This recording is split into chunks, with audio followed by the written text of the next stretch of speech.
sina Angelito at JR, madalas daw laman ng mga pampasaherong jeep.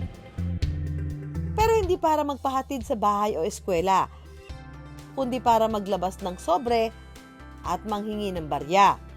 Ang tawag daw sa kanila, Hataw Boys. So, ilang taong ka na? Ikaw? Sumasampa kayo, nagbibigay kayo sobre? Sino nagturo nun?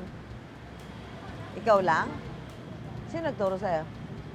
Ba't mo ginawa? Hindi katulad ng ibang bata na lapis at notebook ang laging dala, sila Angelito at JR, sobre, nalalagyan ng pera ang sandata. Nakikipagpatintero sa kalsada. Sasampa sa jeep, hahataw, at aasa sa baryang iaabot sa kanila.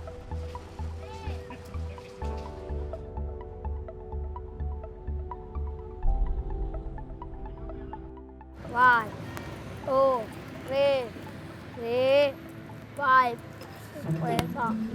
Ayon sa Presidential Decree No. 1563 o Anti-Mendicancy Law, ipinagbabawal nito ang sinuman na magbibigay at manghingi ng limos sa iba.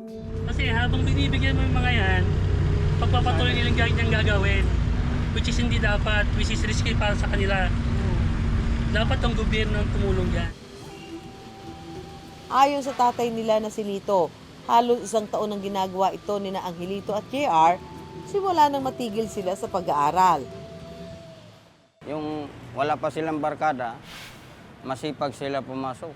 Gusto ko silang makapag-aral, ma'am. Ay ayaw talaga nila. Kung ano natapos, naabot ni Angelito sa ni JR, anong grade?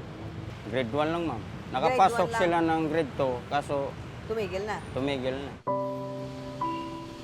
Kahit ano raw pilit ni Lito, ang dalawa, kinalimutan na ang pangarap na makapagtapos. Sabi ko, mag-aral kayo na para pagdating ng araw, meron kayong matutunan. Nang tinanong ko sina Angelito at JR kung bakit, ang sagot lang nila, ba't tayo niyo mag-aral? Ano na lang gusto niyong gawin? Gatang.